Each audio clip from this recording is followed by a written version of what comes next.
Three trades, a wide receiver, offensive lineman, and a cornerback. We're breaking down what the Buffalo Bills did on day 3 of the 2023 NFL Draft today on Locked On Bills.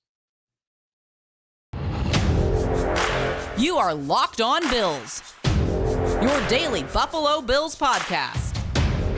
Part of the Locked On Podcast Network, your team every day.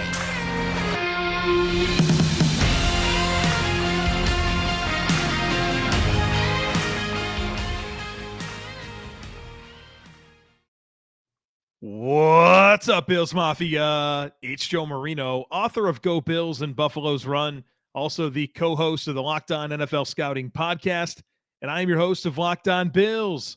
I want to thank you for making Locked On Bills your first listen every day, and a big welcome to our everydayers. You know who you are. Those of you who never miss a single episode, I appreciate y'all being here very, very much. I'd also like to invite you to subscribe or follow for free on YouTube or wherever you listen to podcasts. We're part of the Locked On Podcast Network, your team every day. Today's episode is brought to you by Ultimate Football GM. Have you ever dreamed of becoming an NFL GM and managing your football franchise? Then this game is definitely for you. To download the game, just visit ultimate-gm.com or look it up on the app stores. Our listeners get a 100% free boost to their franchise when using promo code LOCKEDON in the game. Well, folks, the Bills made 3 selections on day 3 of the 2023 NFL Draft. Florida wide receiver Justin Shorter, Ole Miss offensive lineman Nick Broeker, and Oregon State cornerback Alex Austin. Also, Brandon Beane executed 3 trades. So we have a lot to reflect on here during this episode. So let's start with that first pick that they made, which came in the 5th round, number 150 overall. The Buffalo Bills selected Florida wide receiver Justin Shorter, player the Bills had in for a 30 visit. We were kind of prepared for this selection, so let's talk about it. 23 years old. He just turned 23, actually, on April 17th. He's a native of Monmouth Junction, New Jersey. Played baseball growing up and then started playing football in 8th grade. He also competed in track when he was in high school in the sprints and the relay races. Was a 3-year starter in high school as a cornerback and wide receiver, and he played wide receiver in a triple option offense. And so you don't get a lot of chances to catch football in triple option offense, but he was still a 5-star recruit, one of the biggest recruits in the 2018 class, the number 1 wide receiver, the number 8 overall recruit. In fact, he was rated higher than Jalen Waddle and Jamar Chase coming out of high school. He started his career at Penn State. That's where he initially committed to and played there for 2 seasons, but never really claimed a prominent role in the offense. I think he caught like 13 passes in 2 seasons, and then he transferred to Florida where he spent 3 more seasons. Now, his production got better at Florida, but it was still pretty modest. In 2020, he caught 25 passes for 268 yards and 3 touchdowns. 2021, 41 receptions, 550 yards and 3 touchdowns. And then last season, 29 catches, 577 yards, and 2 touchdowns. Justin Shorter has great size. He's 6'4 and a quarter, 230 pounds, 10-inch hands, 33 3/4-inch arms, and a wingspan of 82 3/8 inches. He's got really good size. His RAS score is a 7.94, which is very good. Ran a 4.55 40-yard dash at 230 pounds. Now, his RAS score isn't higher, and that's really due to his agility scores were pretty poor in terms of the shuttle, the short shuttle, and the 3-cone. In terms of the skill set here, his strengths are size and speed, right? You get length, you get height, you get mass, and you get a guy that can run fast. I mean, 4.55 at that size is really good. And when you watch him play, you can see good vertical ball tracking skills. So for a guy that can get down the field and he can track the football and make plays vertically. He's got really, really strong hands, only 1 drop over his last 2 seasons in college, and that came on 114 targets. And so you watch him play, he's got strong, confident hands, and he tracks the football well. And so you can see there's a nice package here. Size, speed, ball skills, hands. They're all good traits for him. He's a good vertical receiver. He averaged 19.9 yards per catch in 2022 And of his 29 catches, 9 came when he was targeted more than 20 yards down the field. And in those situations where he was targeted 20 yards or more down the field, he won in contested situations, 5 of 7 actually in contested situations when targeted down the field. And so when you talk about a big-bodied receiver with speed, you'd like them to be able to win in contested situations down the field. And Justin Shorter proved to do that during his time at Florida. For a big receiver, I like that he plays big, and he's a physical blocker. He's really competitive at the catch point. You have a big receiver that plays like he's a big receiver. And the last thing I'll say here in terms of the strengths is special teams. He's an experienced special teams player, especially as a gunner on the punt team. That's very important when we get to the conversation about his impact on the roster. That layer is going to be critical. As for weaknesses when it comes to Justin Shorter's skill set, tight hips. He's tightly wound guy. He's not a very dynamic route runner or separator. You're not going to see a ton of separation quickness at the top of routes. Getting in and out of those hard horizontal breaks, he kind of labors to do that. Kind of leggy and not very sudden or smooth through those horizontal breaks. Also, not a very dynamic player in terms of yards after catch, a very modest yards after catch player. You're not going to really see him make people miss. Not very dangerous with the ball in his hands. In fact, he only averaged 3.4 yards after catch per reception for his career. Now, some of this is kind of being used down the field a little bit, but at the college level, you'd like to see a little bit more production, and then you watch him play and you realize that there's just not that twitch and that suddenness to really make people miss in space. So you're not really going to get a dynamic separator or a dynamic yards after catch threat in the form of Justin Shorter. The last thing I'll say in terms of weakness is I think we should acknowledge that he's a college underachiever. Came through with a ton of hype for what this guy could be at the college level, and he winds up being just a modestly productive player and had to transfer, and then things got a little better, but still not a high-volume, dominant receiver like you would expect for his recruiting status. As for Justin Shorter's impact on the Buffalo Bills roster, I think he is rosterable, and that's good, right? You're talking about 5th round, and one thing we mentioned on the podcast kind of leading up into the draft is I said on day 3, you're looking for roster ability. I think in Justin Shorter, you have that. He brings something different to the table than the rest of the Bills wide receivers, where you get size, you get physicality, you get speed, you get good hands, you get good ball skills, and you get that special teams ability. And so when you talk about that bottom of the depth chart, that typically can get you to stick around, and I like that. You look at this Bills wide receiver depth chart, and it's Stephon Diggs, Gabe Davis, Khalil Shakir, Deontay Hardy, Trent Sherfield. I think that's 5. Justin Shorter is your 6. That wouldn't surprise me at all, assuming everyone's healthy, when the Bills make their 53-man roster to go in against, week 1 against whoever they're playing. If that were the 6 receivers on the roster, that would not surprise me. And so I see a very clear path here. In terms of my overall thought here, my closing thought here on Justin Shorter in this pick, I mean, I had him graded in the 5th round, and that's where the Bills took him. So the value here is appropriate. I think there's a little bit of upside here that makes it intriguing. And again, a clear understanding of his path to help this football team, and you can understand why the Bills drafted him. Overall, I do like this selection for Brandon Beane and the Buffalo Bills. In just a moment here, we're going to talk about the Bills' next pick, Nick Broeker, 7th rounder out of Ole Miss. But first, I need to tell you about Ultimate Football GM. You've heard me talk all about this game, and if you think you'd make a good GM, then you got to give it a try. When you play Ultimate Football GM, you get to control and manage every strategic aspect of your team as you play through seasons and try to build a dynasty. With Ultimate Football GM, you're responsible for controlling the destiny of your franchise by hiring the right coaches and coordinators, managing all the finances, including negotiating player salaries and terms, navigating your franchise through free agency, the draft, injuries, player personnel issues, and all the ups and downs of a season. All this in a challenging and realistic game world. Ultimate Football GM is completely free, playable offline, on the go, as you want, and when you want to. Locked On Bills listeners, you get a 100% free boost to your franchise when using promo code Locked On in the game store.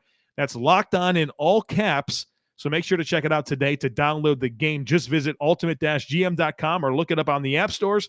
That's ultimate-gm.com. Ultimate Football GM. Start your dynasty today.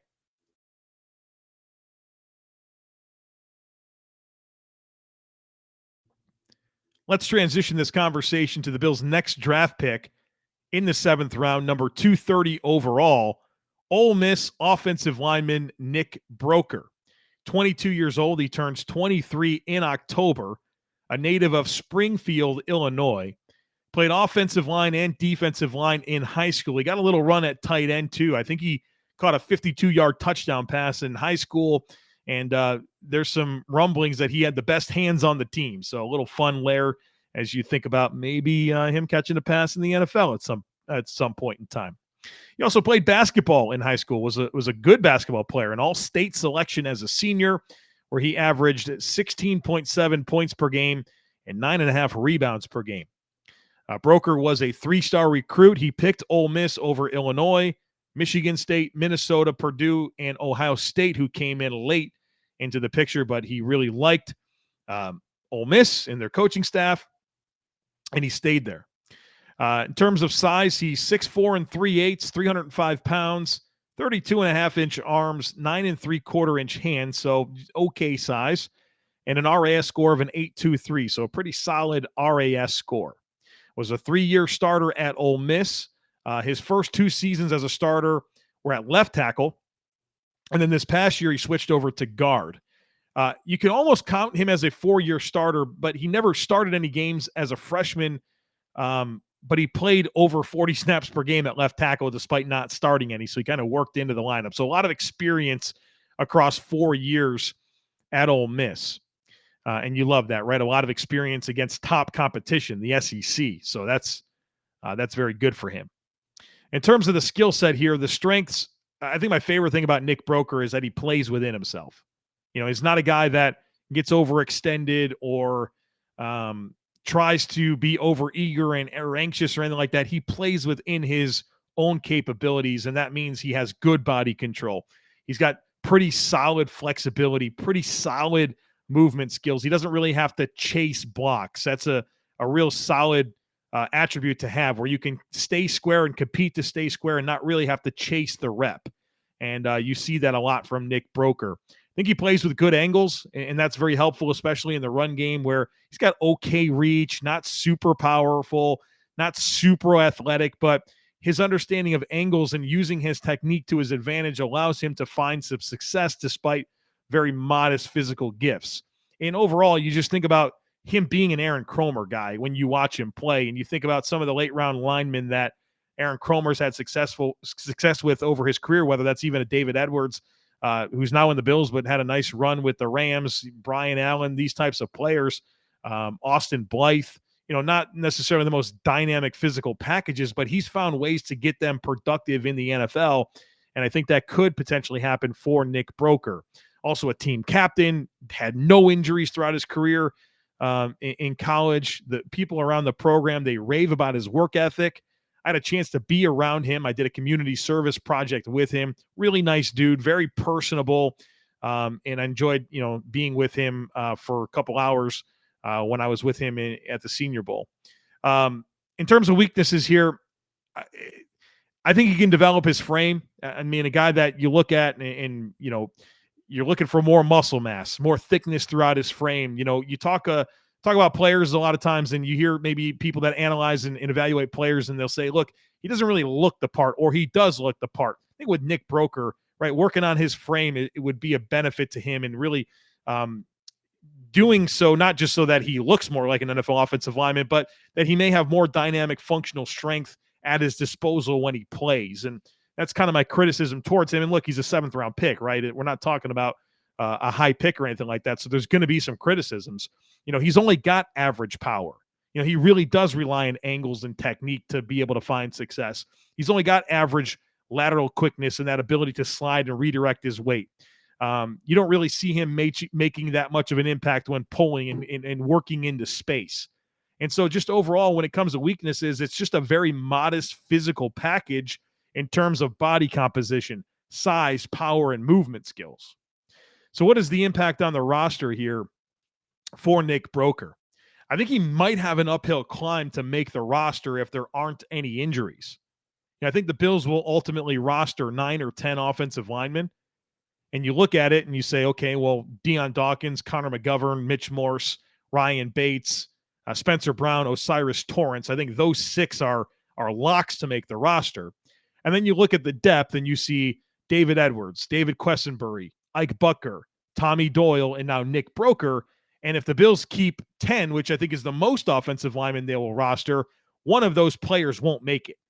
So one of Edwards, Quessenberry, Bucker, Doyle, Broeker, assuming good health, nobody has to be on the PUP list or the injured reserve list.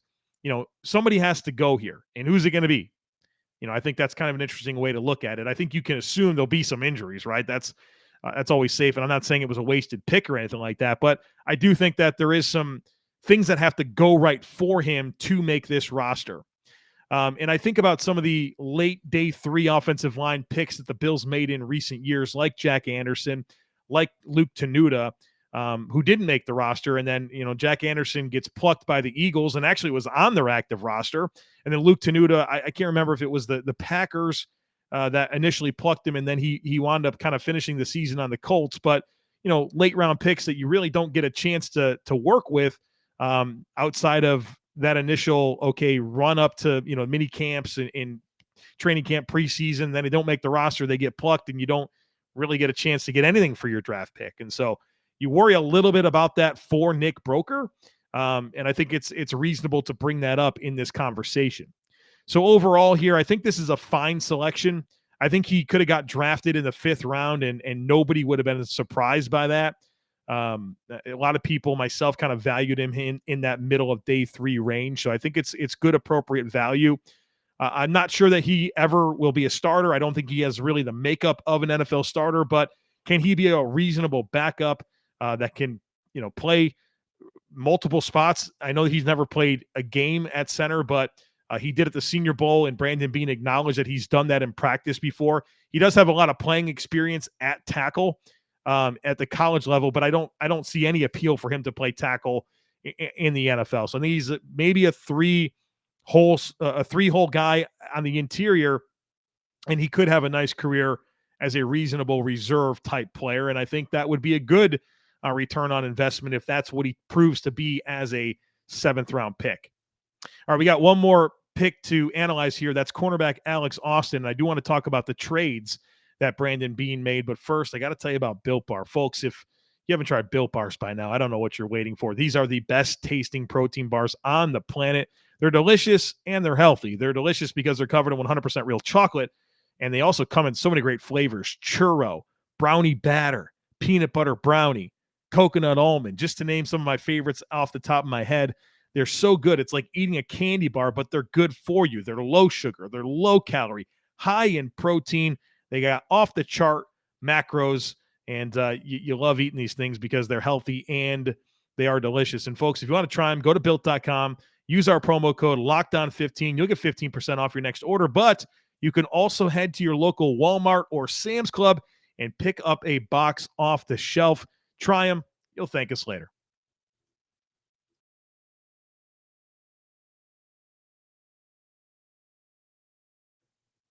All right, one more draft pick to talk about, as well as these trades.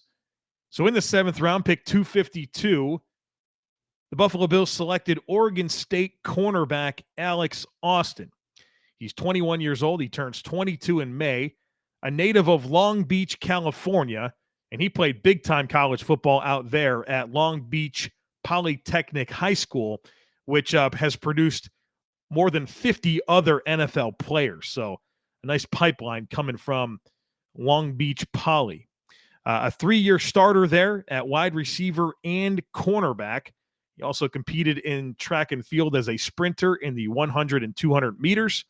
Was a 3-star recruit. He chose Oregon State over Colorado, Hawaii, New Mexico, San Jose State, Utah, and Wyoming. Don't tell Josh Allen he said no to Wyoming, but obviously that's the Power 5 offer that he got. Oregon State makes a lot of sense. And I'll tell you what, this is a really weird sidebar, but watching the ascension of Oregon State over the last few years has been really, really fun. Oregon State was probably my favorite college football team to watch last year. to kind of see that program turn around. Really enjoyed that. His younger brother is actually a 4-star recruit that is heading to Oregon this fall, and he had all the offers, like LSU, Alabama, all the big schools offered him, but he's going to Oregon.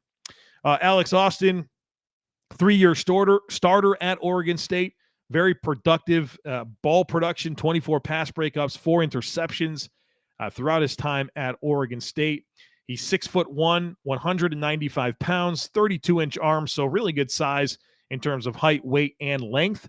His RAS score is just okay, 7.3.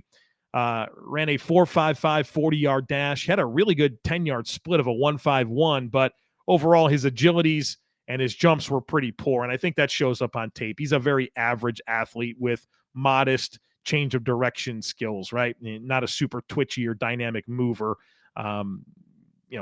relative to cornerbacks that play in the NFL.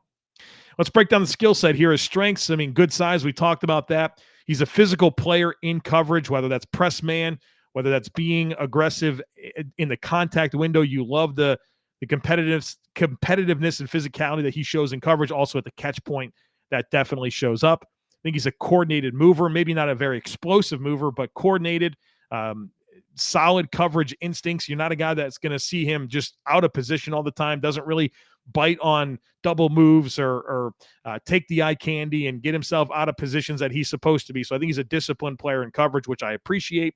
He's got really good ball skills. They're very sound. You can see that he's got that receiver background. It shows up. Guy that when his back's to, when he's in zone coverage, so he's kind of playing in a side saddle, cueing the backfield. You could see him being able to work into throwing lanes and showing good timing and anticipation to break on the football. He's a willing player against the run and tackling. There's some concerns there, but I like that he's a willing player. I think he's got good eye discipline, not a player that is constantly kind of peeking back. He's a guy that his eyes are where they're supposed to be, and I think that leads to him not being moved in bad spots in coverage. There's good eye discipline there, and that's sometimes an issue for cornerbacks that don't trust their technique. I think that Alex Austin is a corner that does trust his technique, and I think he projects well to zone coverage. And so you think stylistically, the type of defense the Bills run, I think he's a pretty good fit, although, of course, you wish he was a little bit more dynamic of an athlete, which leads us into the weaknesses where he's not very explosive, right? He's got some appeal in press man coverage, but you don't want him playing off coverage or having to carry those routes vertically down the field on an island. That's not going to put him in situations that will make him successful. So there's some scheme specificity here with a player like Alex Austin. Now, fortunately for the Bills, it is the scheme that they run, but he doesn't really allow you to do everything that you may want because some of those man-off-man coverage limitations do exist. Not a guy that has the makeup athleticism to be wrong, right? Can't make mistakes, can't have false steps or miss footwork because he doesn't have that reactive athleticism that's good enough to make up for it. So has to be really on point with his technique and processing skills. I did praise him for being physical and competitive, but I would say that playing off contact and tackling are below average skills of his. A lot of missed tackles when you study his tape. And he's not a guy that really can get off blocks with consistency. And I think when you couple that with the fact that Oregon State never asked him to be on the punt team or the kick team. He's never asked to cover kicks and punts. That speaks to what you see in terms of, hey, he doesn't really get off contact. He doesn't really tackle well. Well, that's true. That doesn't make him a good special teams player. And that's definitely a concern that I have, given we're talking about a depth cornerback, a developmental depth cornerback. You're going to have to be able to play special teams to get on the roster or play, right, in a game on a Sunday. So that's a major concern that I do have with this player. In terms of his impact on the roster, it's interesting because Brandon Beane, during his post-draft press conference, talked about the need of adding a corner, right? He said we for numbers' sake, we had to add a corner. And you look at this group, and you've got Trey White, you got Kyer Elam, you got Dane Jackson, Christian Benford, Taron Johnson, Saron Neal. That's 6. That might be all that makes the team, again, if everyone's healthy. And I surely don't think that Alex Austin is going to bump off any of the players that I just mentioned. So I think he's more of a hedge here in terms of depth if somebody were to get hurt. Overall, I think he's a developmental option that could be groomed to be the cornerback 4 and replace Dane Jackson after this season, who came back on a very modest 1-year deal. But again, can he make the roster if he can't help this team on special teams? And again, he didn't help Oregon State on special teams, and so that is a concern. He's going to have to be a stash on the practice squad, and again, hope that he doesn't get plucked, right? I mean, you saw this happen with Rashad Wildgoose. You saw this happen with a Nick McLeod. Not that Nick McLeod was a draft pick, but somebody with some ability that the Bills couldn't roster on the practice squad and ultimately don't get to continue working with the player. And I guess I have a level of concern that the same thing could happen with Alex Austin. All right, so we've talked about all the Bills draft picks. Obviously, the last three today, but we talked about Osiris Torrance and Dorian Williams on yesterday's podcast, and of course, an entire show on Dalton Kincaid, the Bills' first-round pick already. But I do want to talk about the trades that Brandon Beane made on day 3. He made 3 of them, and I really like these trades. I think they make a lot of sense. Maybe you could not love every pick that the Bills made and say, well, they maybe could have stayed where they were and got a player I like more. I don't know. I don't really get into that. I thought that the trades that he made were very, very successful, especially coming into the final day of the draft. The last 4 rounds of the draft, the Bills only had 2 picks.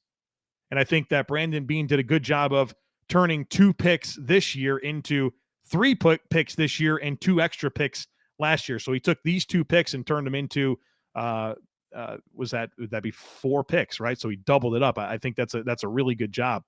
So the first trade was at 137, where the Bills were scheduled to pick. They traded that to the Commanders for 150 and 215, right? So they move back 13 spots and they pick up that additional pick this year, number 215. I like that. Then they took pick 205, traded that to the Texans for pick 230. So you move back 25 spots. And you get a 2024 6th-round pick from Houston. And that 2024 6th-round pick from Houston, I would expect to be in the 180 to 190 range. And so you move back a little bit. You still get a player in the 2023 draft, but you're probably going to move up from 205 with that extra pick next year. I think that's a really good value. Same type deal here when the Bills moved back from 215, where they were scheduled to pick, sent that to the Rams for 252 and a 2024 6th-round pick. Again, I'd expect that pick to be around pick 180 to 190. And so this put the Bills in position to get more picks this year and more picks next year. And so, not blockbuster trades, but good value, in my opinion, for the Bills here, and really good trades for Brandon Beane. And now you're looking at this 2024 NFL draft for the Buffalo Bills, and they got 10 picks. 10 picks scheduled to make next year right now. Their 1st-round pick, 2nd-round pick, 3rd-round pick. They're expected to get a 3rd-round pick for losing Tremaine Edmonds due to the compensatory pick formula. You got a 4, a 5. You got your own 6. You got the Rams 6. You got the Houston 6 and a 7th. So 10 picks. And Brandon Beane talked about this during his press conference. And he said, look, it gives him the ammo that he needs to move up for guys, right? He wants to have those darts to throw, at the board, but also we know that Brandon Beane's going to trade up. It's what he does, right? And now he'll move back a little bit at times in the middle rounds to kind of recoup some picks that are later, but Brandon Beane trades up, and he does it all the time.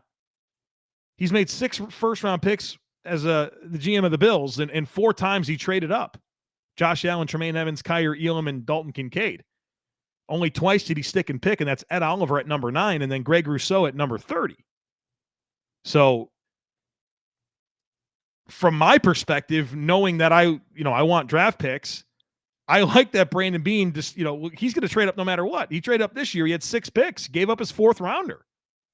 So I think it's good for him to have these in the holster so that he can not only go get the guys that he wants to do, which we know he's going to, but also he's got some picks that he can make later on to make sure he fills out the depth of the roster. All right, folks, that's going to do it for us here today on the podcast. We got plenty more discussion coming about these draft picks and a lot of different ways I want to look at this throughout the course of the coming week. And, Brandon Beane talked about potentially adding a veteran defensive lineman this week because, look, that's if I had a criticism towards the draft, I think I mostly like the draft, and I think there's only one pick that I really have a lot of criticism for, and we talked about Dorian Williams, and you can go back and listen to those thoughts. But my concern going into the draft was defensive front seven, and I don't think Brandon Beane really did anything to improve the defensive front seven. So he was asked about that and said there's chance they could add a veteran defensive lineman this week. So I'm going to be anxious about that as well. So a lot to talk about, obviously, the rest of this offseason. I have a lot of creative concepts. If you're an everydayer, you know what you have coming here in the coming months, but maybe you're new to the podcast, and just want to remind you, we are daily all year long. So stick around, make sure that you're subscribed. Would love it if you took a second to rate, review, and share the podcast. Have a great rest of your day. Go Bills. Look forward to catching up with you again on Monday.